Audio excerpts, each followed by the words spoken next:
Good morning. Good morning, everyone. I'm Lisa Natoli, and welcome to our Friday morning Course in Miracles group. Woo! And I'm very excited for today. David Tomkinson is in the house, and he's going to be doing some music. He's got music in his heart, and that's really a big way he often expresses himself. And he's going to be doing a teaching about knowing the bigger picture. So I'm very much looking forward to this. And let's just open up in prayer as we begin. So where you are, wherever you are, taking a deep breath in, knowing this breath is the light of God because everything is the light of God. And now you are just becoming conscious of it. We are connecting with this light, this love. This is life. This is intelligence. This is joy. This is what you are. So often we are distracted from this light, separate from this light, and it is at the very center in the being of where you are. It's what you are. Breathing in again, centering. We thank you, Father, that we come together and we're acknowledging you, the love we are. We open our hearts and our minds to being present, to staying open, to being in the wonder, enthusiasm, and excitement of every moment as it unfolds. And we let go of the past. We let go of our grievances. We let go of everything, and we are here just in this moment to celebrate and to join and to remember the truth of what we are. And we give thanks that as we stay in this moment, the light that we are goes forward, and it lights up the path for us so that we may see. We may know where we're going. We know who walks with us. There is nothing to fear, and this is our new beginning. Amen. Amen. Amen. So, what announcements do we have? I just got thrown the mic, so I don't even know what I'm doing. We have, next week is going to be Nancy Fitzgerald. She is an incredible teacher. She often teaches about science and spirituality. So that's next week, and it's Labor Day weekend. So Bill and I will be in Texas. We're going down there for the free family reunion, which is always a blast. Oh, and we have a treat. We're going to put a link to Nancy's talk within her talk next week. We'll put a link. Oh, good. So Nancy gave 2 classes here at Unity on the River about science and spirituality. I was at both of those classes. They were brilliant. You're brilliant. And so we got one recording of one of those talks. So that will be posted next week. And we also are going to be upstate in Stony Point, New York, the first weekend of October with John Mundy, David Fishman, Dr. Rod Shellberg, Vicki Thomas, Linda Leland, Bill and I, and there's a bunch of awesome other teachers. There's a lot of people coming that we know from Boston area, from Living in Purpose. So we would love for you to come join us. It's an extremely low price for your meals, your room, and it's just a really great way just to spend a whole weekend together. And I am going to save the special announcement we have for our reading until after our meet and greet. So if everybody can rise and we join and meet each other in love and gratitude. Love you guys.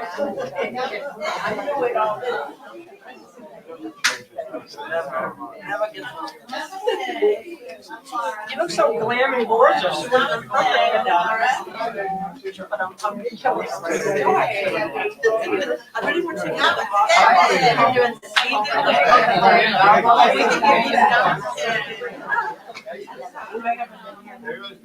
Namaste, my brother. Namaste. I heard that. So who is that? That's quite a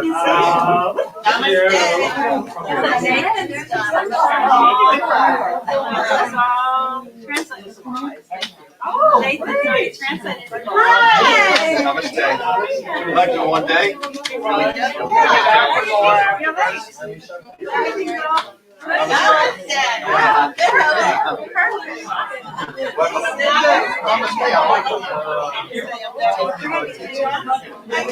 the first one. Namaste, Mr. Irene.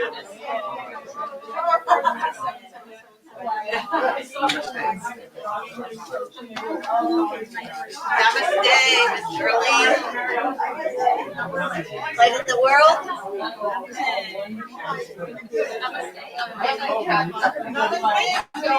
That's a great color. I want to get you on the.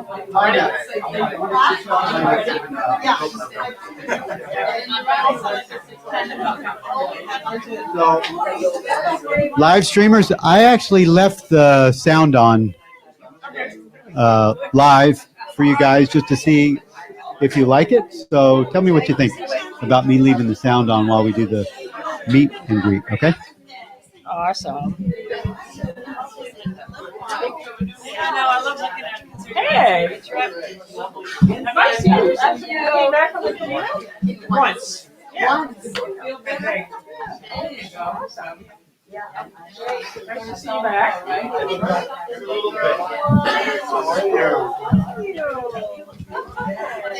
Okay. Welcome back. Sean Tomkinson in the house. So, just in another announcement, these gorgeous prints and tiles were taken by our own beloved Sean Tomkinson. These are photos she took on the Camino. We recently walked from Portugal to Spain, and they are for sale. I love these photos. Most of them are of Irene with the pink umbrella series. So good. Irene's also in the house. So it is my. So I've asked my mom to do the Cafe Gratitude book, and of course, like everybody, she hesitated whenever I asked somebody to come up here and do the reading, but then she said yes. So welcome, Debbie.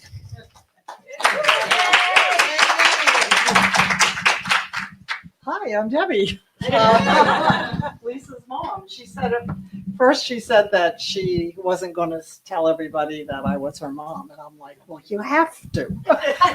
So I'm so happy to be here. Closer. And hold the book and shoot gum. Hold the book. How's that? So I'm going to read. I said to Bill, do I have to read? You know, he said, look at today's reading. And I don't know, it just didn't resonate with me. So I'm reading another page, which I opened to. It is simple to face your fears when you stay in the moment. Fears don't live in the present moment. Good one. Yeah. Really good. I have read a book called Feel the Fear and Do It Anyway. And I love that book. And over here. No, just look in the camera. Oh, I'm not used to this, and it's a little fearful. You're doing good.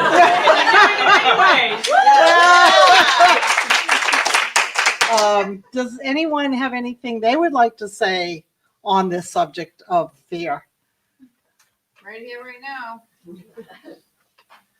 Okay, because I met a person in the room that's new today, and I could, I felt that when she said, I've not been here before, and I know what that feels like to, to go somewhere and be in front of people, and so, anyways, I'm so grateful to be here today. Thank you.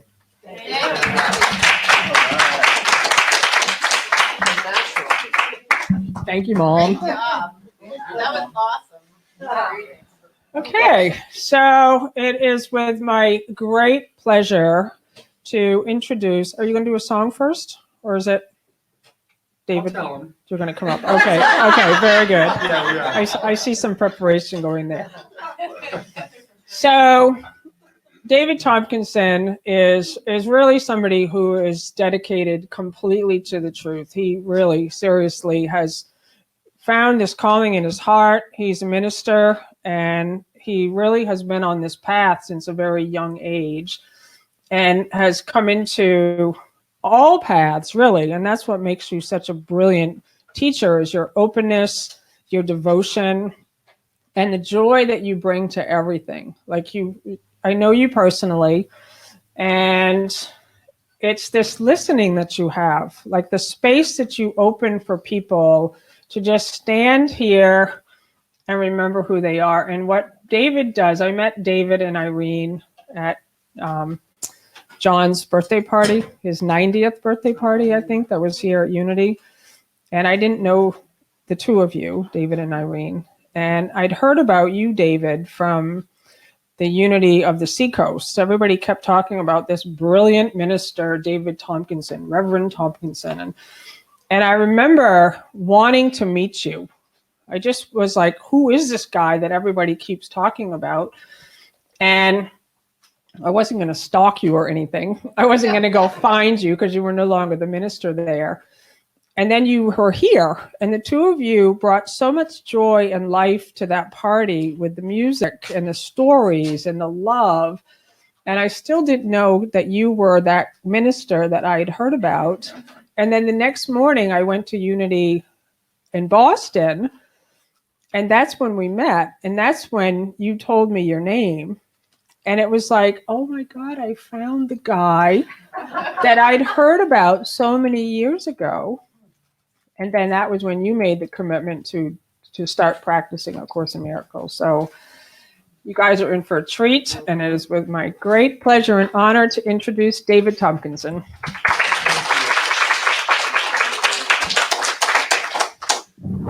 Oh my God, I'm going to use this one over here. That's a little over the top, but I accept. So, really pleased to be here. I'll raise this a little bit.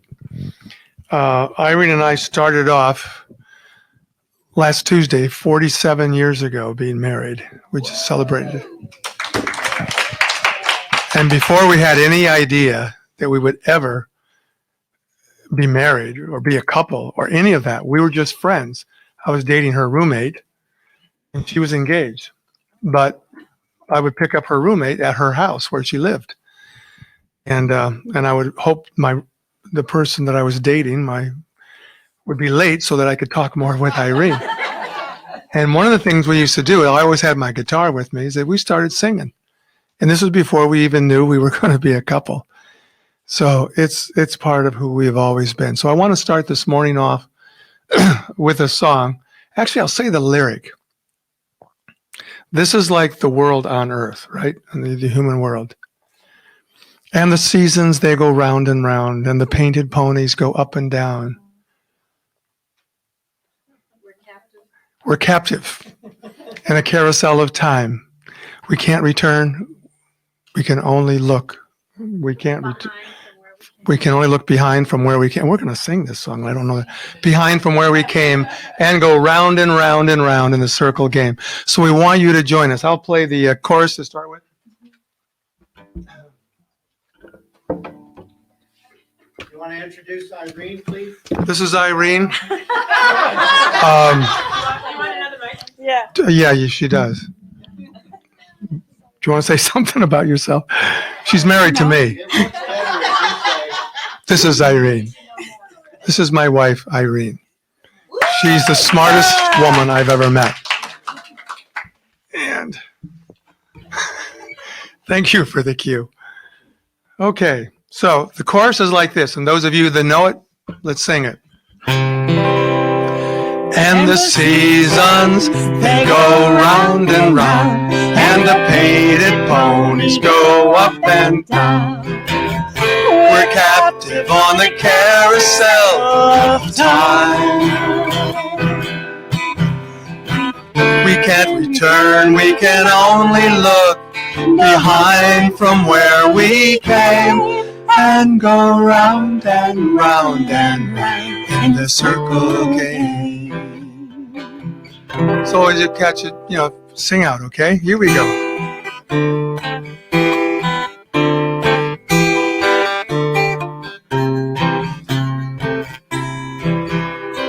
Yesterday a child went out to wander, caught a dragonfly inside a jar. Fearful when the sky was full of thunder, and tearful at the falling of a star. And the seasons, they go round and round, and the painted ponies go up and down. We're captive on the carousel of time. We can't return, we can only look behind from where we came, and go round and round and round in the circle again.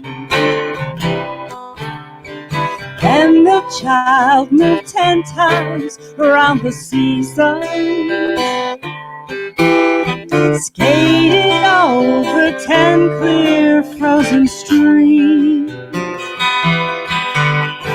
Words like, when you're older, must appease him, and promises of someday make his dream. And the seasons, they go round and round, and the painted ponies go up and down. We're captive on the carousel of time. We can't return, we can only look behind from where we came, and go round and round and round in the circle again.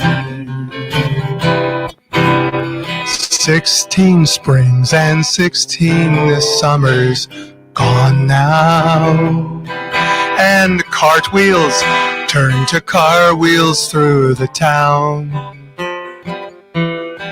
And they tell him, take your time, it won't be long now, till you drag your feet to slow the circles down. So in the seasons, they go round and round, and the painted ponies go up and down. We're captive on the carousel of time.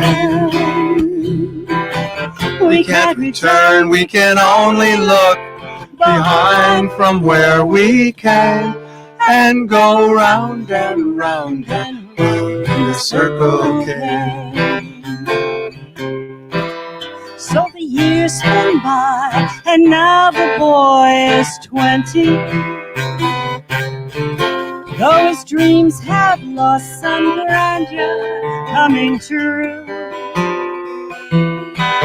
there'll be new dreams, better dreams, and plenty. But for the last revolving year is through,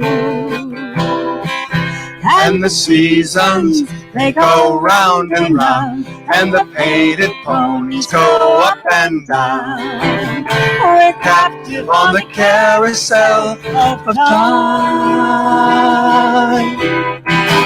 We can't return, we can only look behind from where we came, and go round and round and round in the circle again.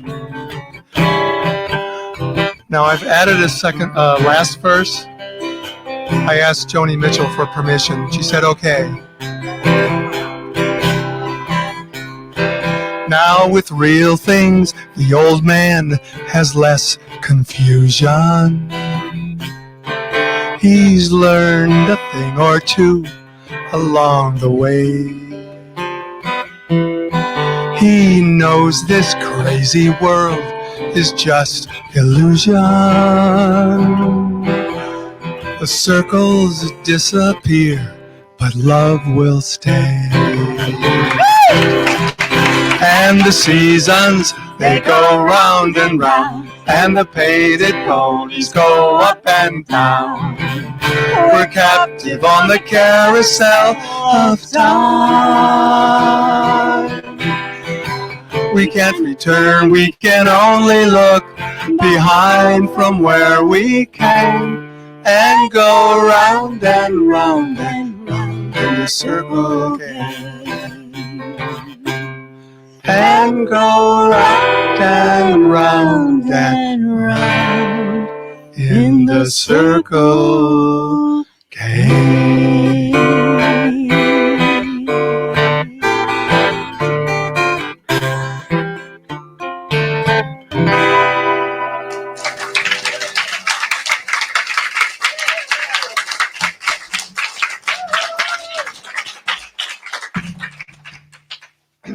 So, let me lower this.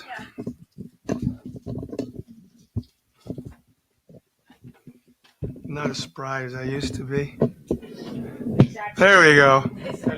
There we go. It's not true. It's not true. I'm very spry. Oh, wrong way. Okay. I'm not as sharp as I used to be. And that, who said that's true? Okay. Bill. So I am very glad to be here. Thank you, Bill, for asking me. I talked to my friend Jeff, who's live streaming. Hi, Jeff. And we talked on the phone last night, and he had just finished doing a group that he does in South Jersey. He's a psychotherapist as well. And I told him I was going to be doing this because he often tunes in. And I said, Jeff, I have a basic idea, but I really don't have a whole complete idea of what I'm going to talk about. He said, oh, that was just like my group tonight. I came in and I didn't have anything planned, and it went terrific. Now, Jeff is a guy that'll plan for 2 hours when he has 1 hour to do. So this is really growth for him. And Linda is my teacher. One of the best meetings I ever attended here for me was when Linda came in. This was before live streaming, and we had a circle here. This was in the early days of this group. And Linda was the teacher, and she said to the group, I have no idea what I'm going to teach on, but I know that Holy Spirit will work through me, and it'll be fine. And I'm listening with this with new ears, really. And then she said, but I thought, here's a pretty good passage in the text. We chose a passage. Let's read this. So we went around, we read it, and then we just all gave our input and talked. And it was a tremendous group. And that was my first lesson in today's topic. Lisa asked me would I have a topic for today? And there's always a bigger picture. Always a bigger picture. And this came to me about 2 days after Bill had asked me to speak, and I was thinking about it. And this happens to me, and the thought just came through. There's always a bigger picture. It's like, you don't have to worry about it. There's always more going on than you are aware of. And so I have found that is so true in my life, because when I look back at all the pitfalls and the dark times and the jackpots and all that kind of stuff, I realized that all of that led to something by way of my becoming aware down the road of that which I couldn't see at the time. So I've learned to trust more of what happens, even when it's dark, because that just means the light is about to come. And hope later on maybe we can share a little bit around that. I got my cheat sheet here. Speaking of our 47th anniversary, which is a miracle unto itself, there were not two more dysfunctional people that met when we met 47 years ago, but we didn't know it. And Harville Hendricks says that nature has a way of bringing two dysfunctional people together for the purpose of spiritual growth. And that's the way it happened. Actually, before I met Irene, I met Sean. She was 5 years old. I was there to pick up my date, and Irene and my roommate was babysitting. And so we had to wait. We couldn't go to the movies. So I had to wait with my date and this other woman's two kids, whom I didn't know, So they started to entertain me. And Joni came out all dressed up, did a little can-can dance, and then ran back out. And then Irene came in and she, oh, I'm so sorry. I'm so sorry. I thought I was taking a shortcut and I got lost. And thanks a lot, you know. And who would have known this was going to be my future wife? And these were going to be Lenny, her sister, came up and jumped on my lap and did one of these. Does this hurt? Does this hurt? Does this hurt? She was a year older. And so that was my introduction to the family that I wound up inheriting, getting married to a little more than a year later, actually. Magic happened. So I didn't know. I didn't know any of these things. I knew Irene was a very, very good friend. We played music in her kitchen. We talked on in her living room, usually while I was waiting for Lisa, the one I was dating. And I just was fascinated. She's living in a ghetto in Roxbury, Massachusetts, the only white family on the street. And yet she had these friends that came and had, she was just an incredible woman. I was really intrigued with her. And she wound up breaking up with her fiance. I wound up breaking up with Lisa. I went back to my third year of graduate school. And back then we would call every now and then on the telephone before the digital age, and we would write letters. And so it was just a continuation of a friendship. And there was really nothing on the line. There was no dating, none of that looking good stuff. It was just a good friend. And so along about March or so of that year, my last year in seminary, she said, why don't you come and visit me sometime? So we said a weekend. And so I'm on my way to Boston to see my good friend. And all of a sudden, something came over me. I said, wait a second. She has all the characteristics. She has all the things that I love about someone I would want to marry. I mean, why can't a friendship be something else? And anyway, I don't want to go on. Make a long story short, when I left that weekend, we knew we were going to get married. And it happened about a year later. I mean, I had no idea how this could happen.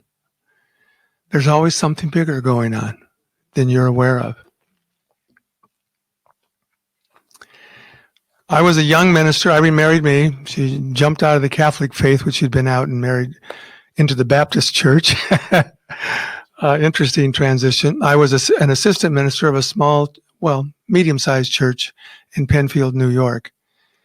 And I was still pretty young and unconscious and not sure I even wanted to be in the ministry at that time. The Vietnam War was raging, and I went to seminary at the time I did because it carried a deferment or an exemption from the draft, because I just had made a commitment. The more I learned about what was going on with our government as a young man, that was one thing I got wise to, is that I did not want to sacrifice myself in that war. I was not a conscientious objector. I would fight for our country, but not in that tiny little country I'd never heard of. It just did not make sense. So I decided to go to seminary right after college rather than wait, which I would have rather waited, gotten my feet wet, gotten a job, gotten into the working world. But I said, I'm not going to go to Canada, and I'm not a conscientious objector, so I'll go to seminary. So I got accepted, and I graduated, and I got an offer for a job at a church in Penfield, New York, which is right outside of Rochester, New York. So that was my job. So off we went after we got married, family of four, driving away. Kids left everything they ever knew, all their friends and everything they knew, to come to a strange town, which was quite an adjustment for them. But anyway, I was still pretty young and unconscious, and every now and then I would get asked to give the sermon on a Sunday morning. I would be the senior minister would have a trip or something, and so I was in charge of the service. Well, that particular Sunday that I was to speak landed the day before Halloween. We had been invited to this big costume party where there's going to be lots of booze and all that kind of stuff. Well, I was not one to miss a party like that. So I went to the party, we stayed until the wee hours of the morning, got drunk, I'm sure.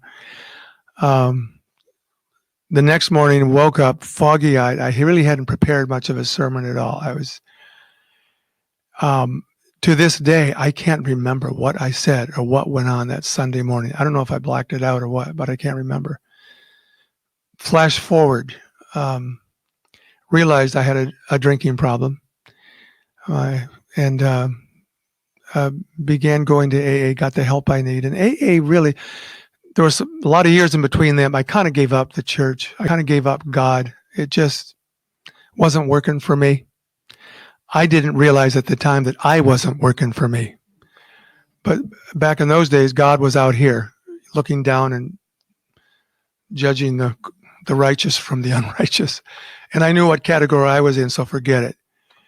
But then I started doing new behaviors based on the recommendations of AA and working through the 12 steps, which were an avenue that opened my life up at that time.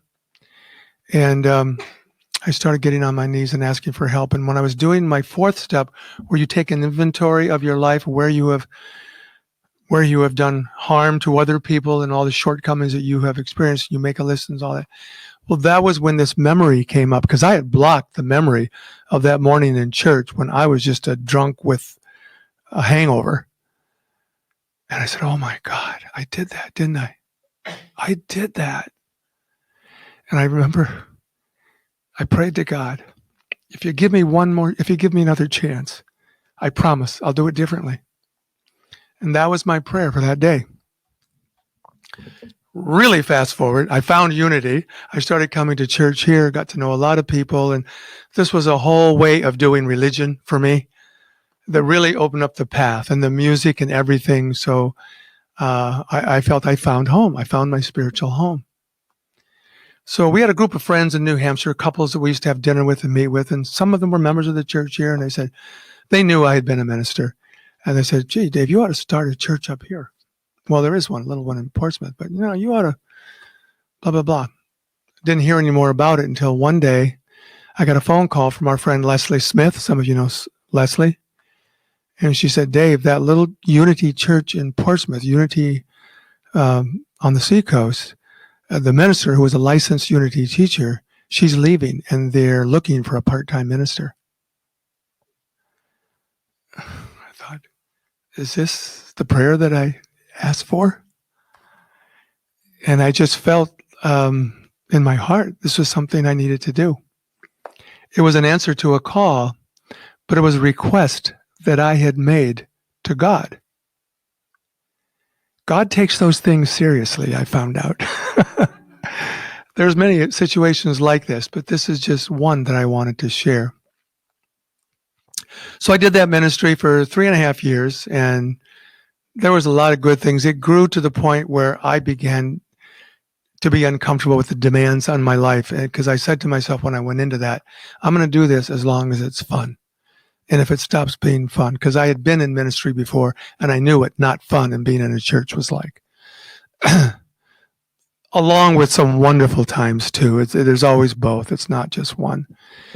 So I decided to resign and continue my private practice. I was self-employed, so I had the flexibility to take on a part-time ministry, which was getting more and more full-time, So I said, I need to say goodbye. There was a couple of crises that helped move it along the way too. Again, another example, there was always a bigger picture than I could see in the moment. I would get mired down, and then I would find out later this was the right move, and it was the right move. Always a bigger picture. When Irene and I, when I started my private practice, Pathways to Personal Growth, and we were renting office space in Hampton, and we were living in a mobile home. We added an addition. It was a nice mobile home. It was a small mobile home park in Northampton, just about a mile from where we live now. And we were happy there. We were 10 years there. I won't go into the reasons why we wound up there, but it had to do with the housing crisis and those things that happened back in the 80s. And I was always looking forward to getting out of the mobile home park and moving on, but I didn't know what, and we didn't have the money and all that to do it. But I longed to have a place. And I started my private practice in a big New Englander home with an attached barn, and the guy rented space to me in groups there. This was back in the early 80s or mid 80s. And it was a cool place, you know, had a couple of apartments in it, and then the attached barn was all finished, and that's where I did my groups. And then I moved the group up into one of the apartment living rooms. The guy allowed me to sublet from him, and things were going well. And Irene was in the corporate world at the time, but things weren't going the way she really wanted there. And there was a bigger picture for her. And I'll never forget the phone call she made. She said, Dave, I'm leaving this job. I want to come join you at Pathways. And she had been working with me as a co-leader of the groups. And I had this training and stuff. I'd gone down to Pennsylvania and did a 6-month internship and trained in experiential therapy. And we're co-leading these groups. And I had some experience, and I was probably pretty good at it. She was brilliant at it. She had no training in therapy, but she had an incredible intuition and insight. And she knew what people were going through. And so I think that's part of having worked with me and getting that feedback. And people started wanting to make private appointments with her.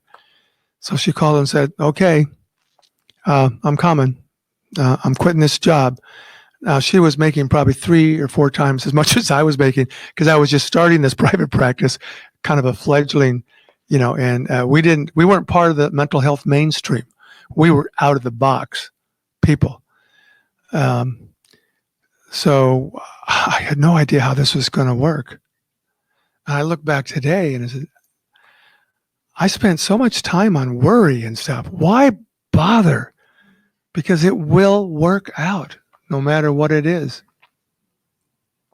So we decided we wanted to move out of our office that we were in. If we had bigger space, because we were doing retreats, weekend retreats, and we were doing these retreats remotely. We had a nun, we called it the nunnery, up in a little town in New Hampshire. The price was good, and they had sleeping accommodations and meeting rooms. So we started doing our retreats up there. We did intensive weekend retreats about emotional growth and about, we basically are the people that our clientele were people who were very wounded in childhood, a lot of ACOAs, adult children of alcoholics, and that sort of thing. And did a lot of healing work up there. But I longed for a place where it could be large enough that we could do that right where we were living and not have to pack up the car, travel 40 miles, load everything up, come back, and blah, blah, blah, blah, blah, blah. Because we've been doing it for 5 or 6 years or more. So I was getting itchy. I wanted to find a place, but we couldn't afford anything. We just weren't making that kind of money until somebody showed up in our life. Isn't that how it happens sometimes? The right person at the right time. We didn't know it at the time. I'm not going to get into all the particulars of that. But the time came, and she was a physical therapist and a massage therapist. She wanted a place to do a private practice. And she came to us one day, came to Irene and said, you know, I've got I think it was a great aunt or a grandmother, one of those things. Anyway, and I am written in her will, and I stand to inherit a considerable amount of money. I would like to buy a place with the two of you. And of course, my accepting mind, went, I'll believe it when I see it, you know, kind of thing. So the day came when a friend of ours said, it's time to start looking. This is going to happen. I didn't know how, but okay. I got the direction to start looking. So I start looking. So I called a realtor and he said, well, describe the kind of place you want. So I described the place where I had been doing my private practice as a large kind of Victorian house old New Englander with an attached barn. There's lots of them in Northampton. She said, really? I said, yes. Well, let me get back to you on Friday. There may be something. So on Friday, we came home to remember the day when you had tape machines recording your telephone? Hit the machines for the messages that were on there. And the realtor said, I don't know what's going on. This is crazy. But that house that you were describing, like the one you wanted to buy where you had your private practice, that house just came on the market. Are you kidding me? No. Well, that was in the message. So I said, that's the house where you started to become a therapist and I started my practice. And it's for sale. And now she said, and when I called her, she said, now the only caveat is there's 2 full price offers on the table right now. Okay. So we talked to our friend who by that time, I think her mother had died and she said, okay, we're here. And she went over to take a look at it. She walked over to the window, looked out and saw the pond in back with the willow tree. And the tears just started coming down her face. She said, this is it. This is the place. This is where we are now. This is our house in Northampton. And I was so fearful. I was so doubting, So when I have, now through the lens of all that I've learned through the Course in Miracles, now, you see, I understand how it works. But I didn't know how it works. And if you don't know how it works, then you're destined to be full of fear. Because life will throw things in your perception, will continually throw things at you and make you run the gauntlet. But that's not what it is. Because that's only part of the story, as we know. So it even gets better. This realtor recommended a bank in Portsmouth, a very conservative bank. Call them. They'll probably hold the mortgage. They won't sell it, and because of this kind of property. So I called. A person answered the phone, and I said, "Well, I need to talk to whoever handles the mortgages." Well, what's this about? I said, "Well, we are buying a place. We're looking for financing." Well, the guy that handles that is the vice president, and he's not here. So you're going to have to, I don't think he's going to be available looking for at least a couple of weeks. And we're itching to go because there's 2 other offers. Well, actually, I didn't tell you that. Our offer was accepted. I wrote a letter to the guy. And I said, we know this property. We love this property the way I'm sure that you loved it. I promise you we will take care of it the way you did. It will mean an awful lot to us to be the owners of this property. We made the same offer that the first 2 offers, the same amount of money. Ours got accepted. So after we were talking a while to the person, after I was talking with this woman at the bank, she recognized my voice. Dave? And I said, I can't remember her name now. Deb. This Deb? Yes. I knew her from my AA meetings. I didn't know she had a job at the bank and worked. Oh, when do you want to come in? Monday? It was a Friday. I got in the next day. We sat down and bada boom. It was like Holy Spirit was taking us like this and pulling us along. There's always a bigger picture. Always a bigger picture when you can't see it. So what else do I have on my little list? And maybe we can do some sharing. I'd love to hear some of your stories. Well, the one about when I hear Irene and I have always enjoyed Emmanuel and Abraham and the people that channel. We feel there's lots of wisdom and truth in those things, communicating with the other side. But I'd never heard a voice. I had never had that experience, and I kind of longed for it. I wanted it. But anyway, I never had that experience, but I trusted those who had, and I believed them.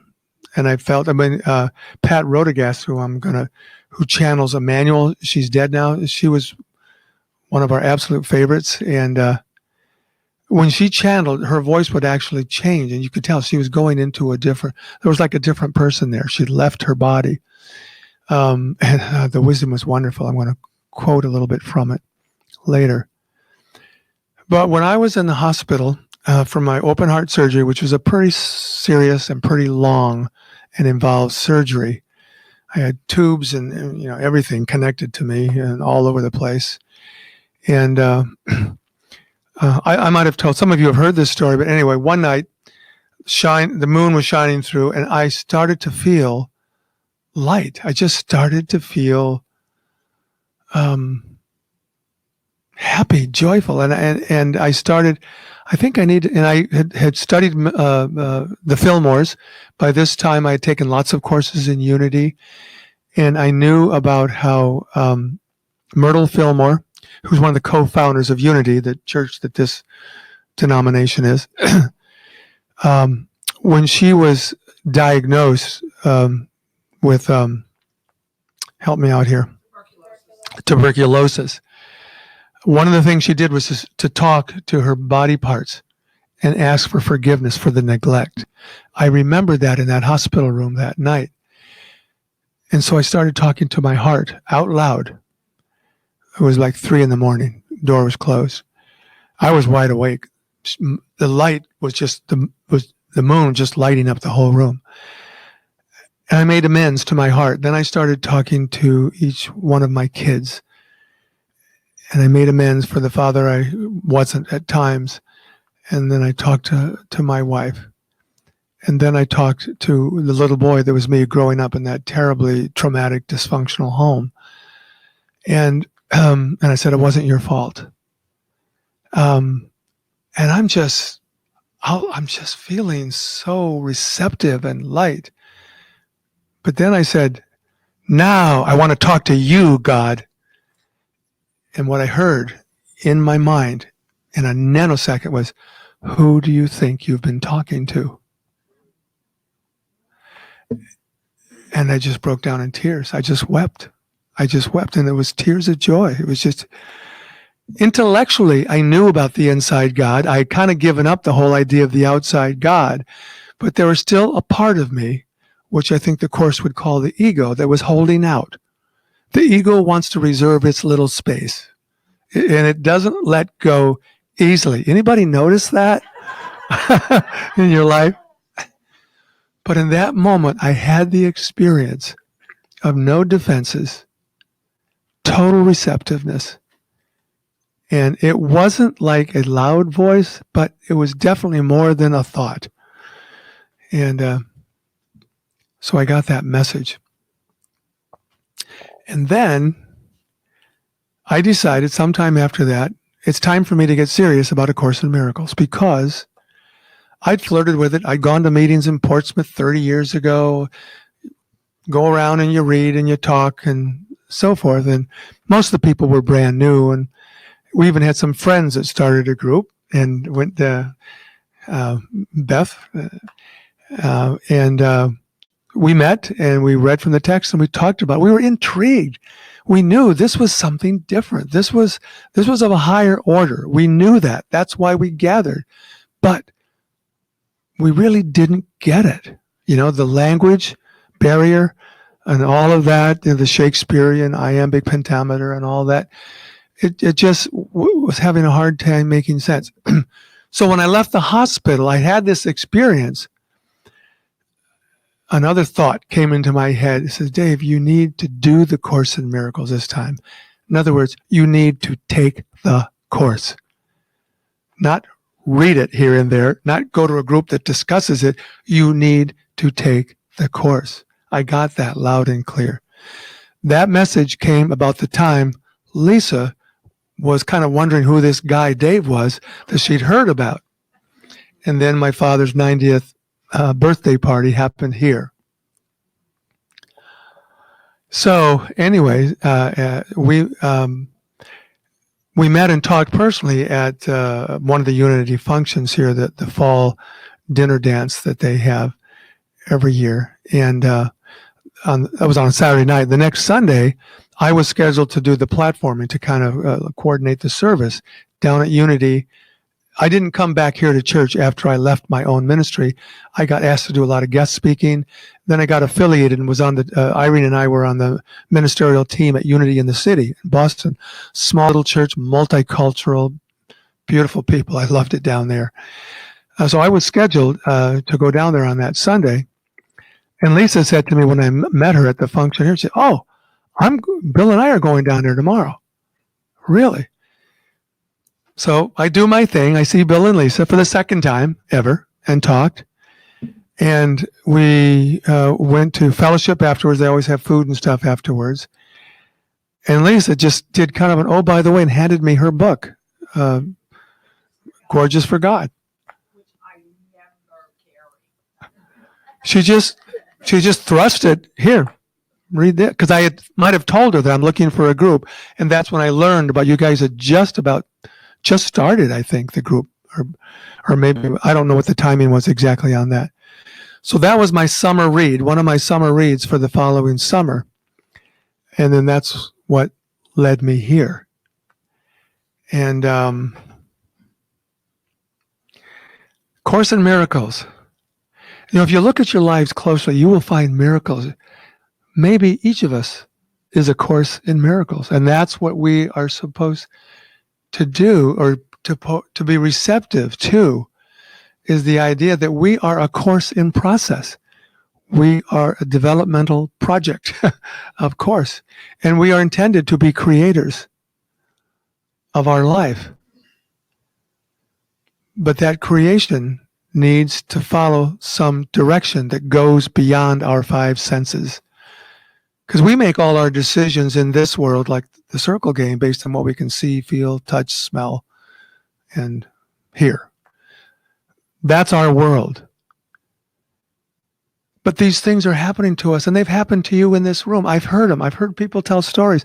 That's why I love this group, is because I love to be with the people I'm traveling with in this journey on planet Earth. Not that I don't think that all of the people on Earth are my brothers. That's what I've learned. But you know, we do tend to coalesce around the people who are heading in the same direction. You know?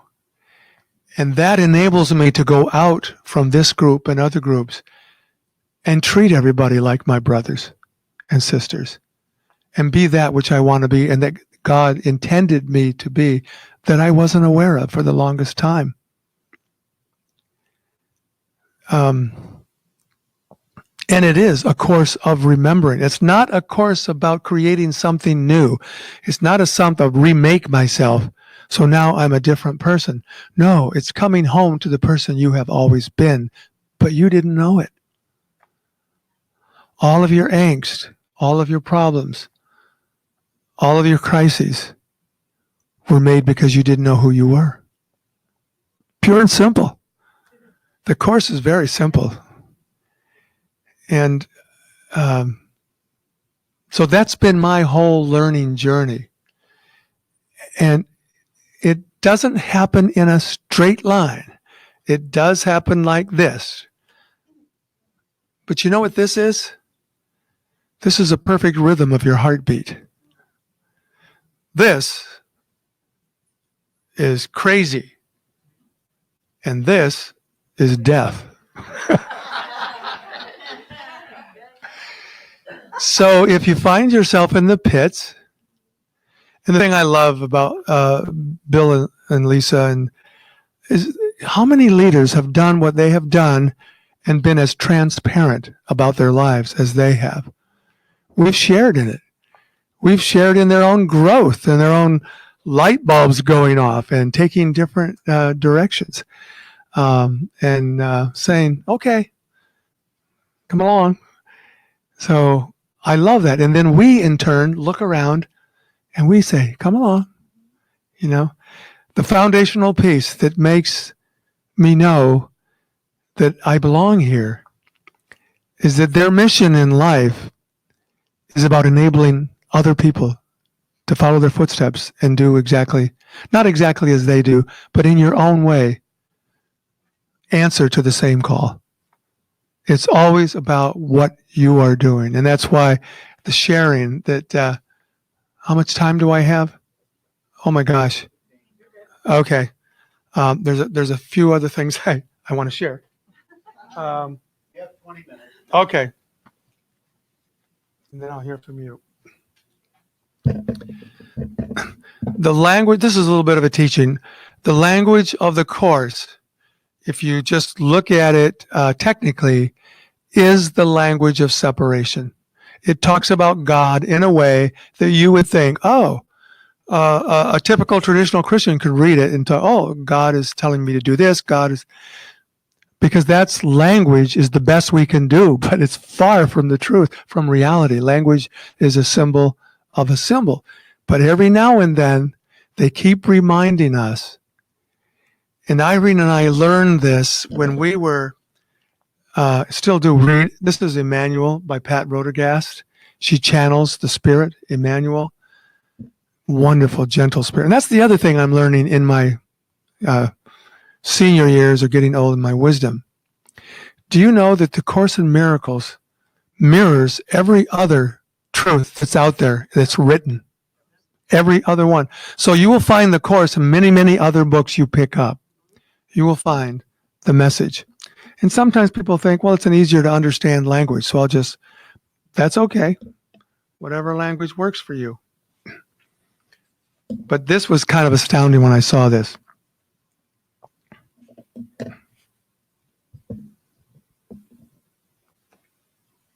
Where's that? As you probe deeper into who you really are, with your lightedness and your confusion, with your angers, longings, and distortions, you will find the true living God. And then God says, I have known you all my life. And this is us as human beings. I have known you all my life, and I have called you by many different names. I have called you mother and father when I was a child. I have called you lover. I have called you sun and flowers. I have called you my heart. But I never, until this moment, called you myself.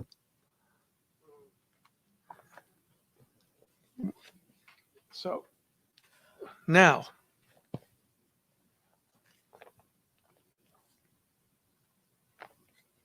where do I have it? I got these little bookmarks in this big book, and they're too little.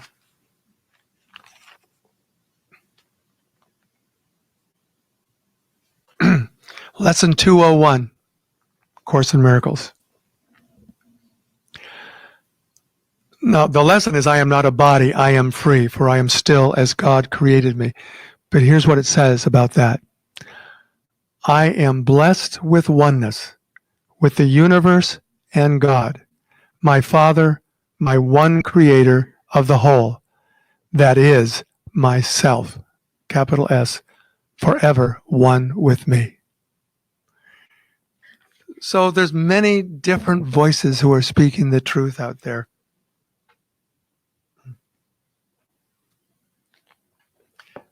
Acceptance.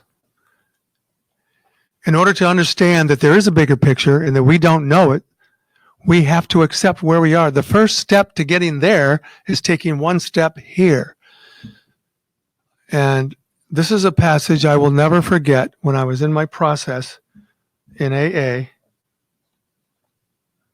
I can't manage all these books. Okay. This is the story. Laura knows it. Laura knows it well.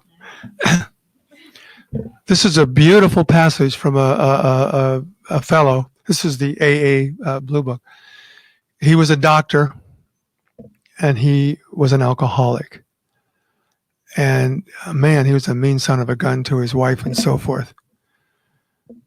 But then he found God, and he got sober. And here's a passage from the story he wrote, which was included in this book. And acceptance is the answer to all my problems today. When I am disturbed It is because I find some person, place, thing, or situation, some fact of my life unacceptable to me, and I can find no serenity until I accept that person, place, thing, or situation as being exactly the way it is supposed to be at this moment.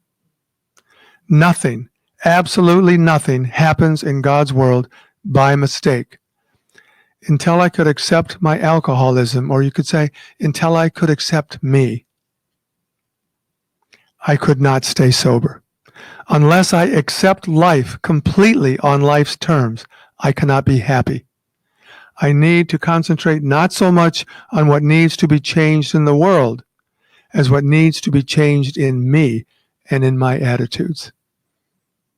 And the Course is all about the change that comes when you undo all the stuff that your ego has come up with that'll place obstacles in your way. One last thing. I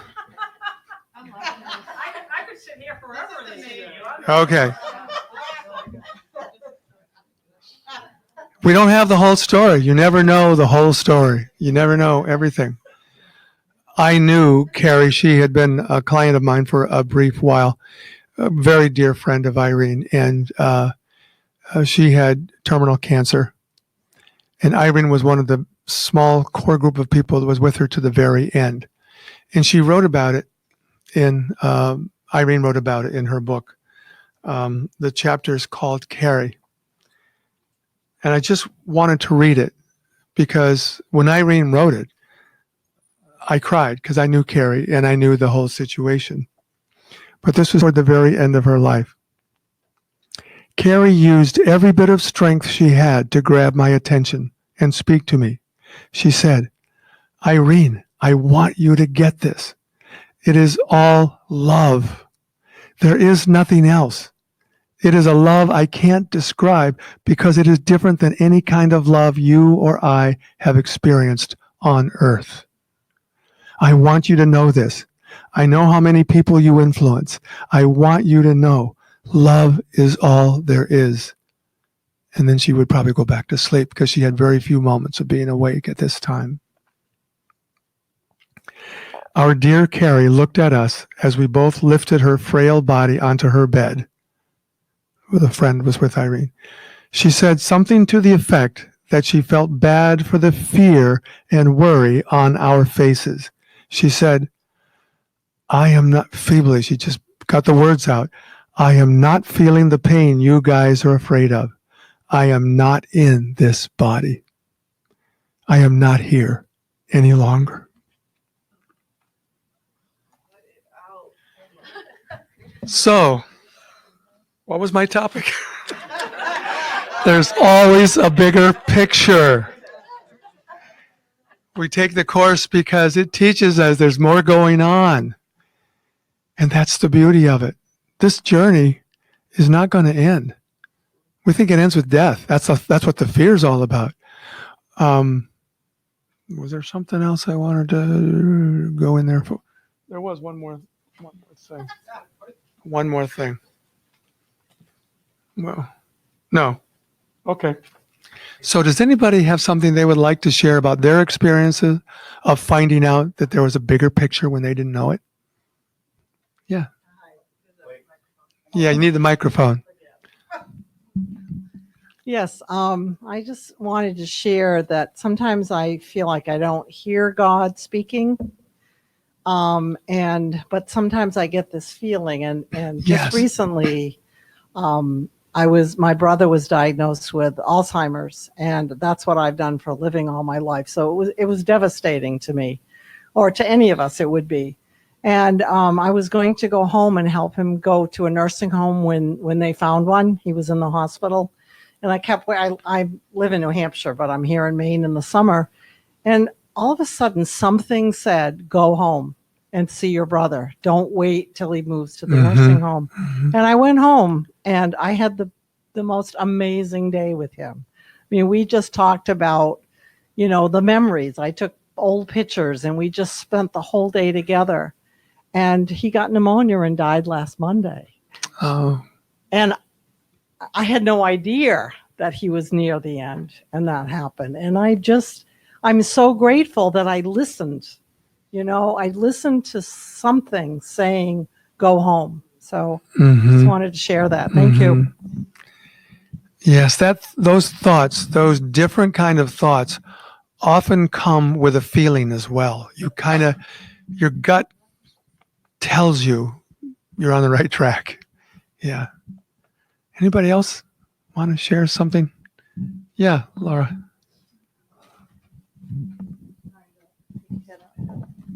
That was absolutely amazing. Just amazing. Thank you. And I loved how you said the steps. Until I did a thorough 4-step in AA for me, I couldn't open my light up. It was so blocked with resentments and fear and anger. And once it was open, then I could be guided. And you are right. Every one of these things I do, all connect the same exact message that I don't know what I'm looking at. So crazy on the way here. And I watch Abraham a lot. I went up on the stage with Abraham 5 weeks ago, 6 weeks ago. And the one thing they said to me was, if you could learn to just stay aligned to your source right here, right now, you could be like, because I said, I'm trying really hard to be a light worker and stay in the light and leave the humans alone. And they said, stop trying, just be, because you are. And we see it very strongly. And if you would just stay aligned and centered and align yourself back and keep bringing yourself back, you could be like that man Jesus, who could look at anyone that was ill. And I knew they didn't just mean sick ill. They meant mental ill, emotional ill. And they can be dripping with it, and you can look right through and know that that's not true. So there was my first thing of how important it is for me to stay centered, because this mind that's what we do in AA. We're constantly trying to go to meetings and work the steps. And then I come here and all these other things. And I'm driving here listening to an Abraham. And it's about, we don't know what we're looking at and staying in the now. And then right behind it is this guy, Muji. And his thing is, you're right where you're supposed to be. And he tells the story of the guy breaking his arm. And then the cannibals go to eat him. And then they don't want him because he's not perfect. It's this whole crazy, funny thing. And I'm telling you, this friend of mine, Luann, I hadn't seen her in 2 months. And she ended up speaking in a meeting Tuesday night in Leominster. That's where I'm from, Lunenburg, far away from here. And she was speaking on this exact subject. And I said, oh, good to see you. And I hadn't seen her in a while. And I just pulled into Dunkin' Donuts before I came here, and I opened my door into her. She was standing right outside my car door, getting into the car next to me. And we both had the look of shock, and we both looked at each other and went, there's God right there, right here. It happens. It's amazing. She happened to be on vacation up here. So there it is. You never know what you're looking at. Not ever. I don't know the big picture on anything. And I say it all the time. I know a lot, but I don't know anything. Thank you so much. It was awesome. Yeah. Thank you, Laura. It's interesting looking up here at Sean's pictures of the Camino. I don't think any of the people that were on that Camino, their 5 senses, anything in their 5 senses, were telling them for sure that they were going to make it. I know the stories because I've heard them. They had to go beyond that into something deeper. And they all finished. Every one of them. Didn't matter how much they weighed, how little they trained, or how much they trained. They all came home. I love that. How am I doing, Bill? 5 minutes. Anybody else? We have time for at least one more? Monica. Boy, talk about a leap of faith in somebody who found a bigger picture that you didn't know. Yeah, always, right? Yeah. So the next adventure I'm on is always just something I'm not expecting. So I really, like, I walked in today going, I'm so glad I get to go to the group because I've been traveling, and I just realized that every single person here is someone I completely cherish. And I don't have to go anywhere to know that. And we don't have to go anywhere to realize it and experience it, that every single person that we come in contact with is showing us who we are. Like, I just went back to Madison where I had 14 years of amazing, adventurous experiences. And I was sitting in a coffee shop with a dear friend. We were talking about her business and how to, I was helping her with it. And anyway, suddenly this music comes over the speakers, and it's Brahms, one of the piano concertos. I'm like, it's Beethoven. No, it's Brahms. And then suddenly I could just feel it. And I'm standing there in this experience of that music, and I realized it's the master teacher, and he was standing right behind me with his hands on my shoulders. And I was so completely, I was really near the Capitol in Madison, and that's a magical place for me. It's an incredible place. And the whole time I was there, I was thinking, oh, I so miss the master teacher. I so miss my friends here. I so miss the academy. And suddenly he's right there, standing with his hands on my shoulders. And my friend Robin goes, who's the guy with his hands on his shoulders? I'm like, it's the old man. And suddenly my heart just opened, and I realized, everything he ever taught was what you're teaching. Like, it's a bigger picture. We're all going home. In fact, we never left. So be free and be happy and know who you are. That's it. The Course in Miracles gets you to that place where you're ready to accept that. And Lisa's purpose, our purpose here is to just experience that and to keep sharing that message, because the message is always the same. You are already home in heaven, dreaming of exile. And it's a journey without distance to a place you never left. So thank you for this amazing talk. I love hearing the whole story of what you went through to get to this place where we get to be together. So that's it, I guess. Thank you. I guess it was more of a sharing than it was a talk, or teaching. But anyway, okay, I think, ready to wrap it up. So Emmanuel says, a spirit with Jesus, same tribe, from the other side. The only obstacles you have to not trusting that which you do not know, the greater picture, is what? We know what the obstacle is. Always. Fear.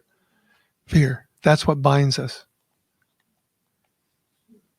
This is one of the passages I will always take with me. So, coming from the other side, I have known you all my life. Oh, and I did that one. Okay, here we go. You are safe. You are safe. You are infinitely safe. Oh, my dears, if I could only make it possible for you to experience the loving, gentle kindness of the universe, the balance, the fairness, the sweetness, and the joy, there would never be another moment of fear in your entire lives. And this is true. So to that I say, amen. Thanks, Bill and Lisa. Thank you all. Amen. Okay, so if we all rise and join in a circle, take a hand.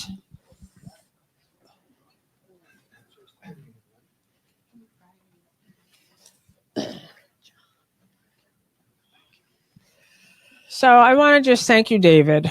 That was amazing. And I totally agree with Monica. Like, this space has always really been a place for everyone just to come into this experience and then share from that place. Like, it really is one voice speaking through all the different bodies, all the different experiences. Like, and you come to this place and you recognize it's the same message.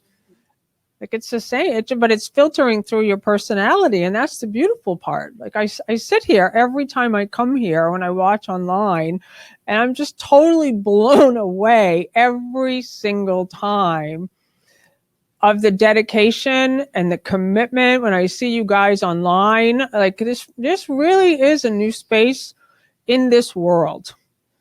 It's like everything we've read about of a shift in consciousness. Like, there is a massive movement that is occurring, and it equal measures those rising up and those getting pulled down. It's like happening in equal measures. And so it's like you have to choose, am I going to stand in the solution side, Or am I going to stand in the side where the energy fields of this it's moving mountains. This is real energy. This is like a real thing. And so it requires each of us to stay in this place of commitment, dedication, devotion, and to say, yes, I want to be part of this great awakening, to be the light that I am. So I thank you so much for sharing and for the total purpose that you've given your life to. And we have a donation box in the back here, and we so appreciate your generosity and support. It does help us to pay for the space here, helps us with the live stream. And for you guys on live stream, there's a donate button, and we just really appreciate all that you give, what you can give. And I love to give this to somebody to do the prayer. Do you want to bless the tides, Lisa? What? Oh, and the blessings of the ties. Oh, thank you so much. So we bless the ties with the unity prayer, divine love as me, blesses and multiplies all that I am, all that I have, all that I give, and all that I receive. I'm getting a clear direction. You want to come over here? To Sandy Zimmerman for our closing prayer. She's ready for the beach. Yes. I just wanted to say thank you to Dave for this talk today. This was so beautiful, and you are a part of my bigger picture. 100% true. So thank you. Thank you, Father, for bringing us all together today. I love my brothers. I love you. Thank you for showing us that we are all one. We're all joined. We're never separate. We could never lose anything. We're in this together. I love you all. Amen. Amen. Thank you. Thanks, Sandy.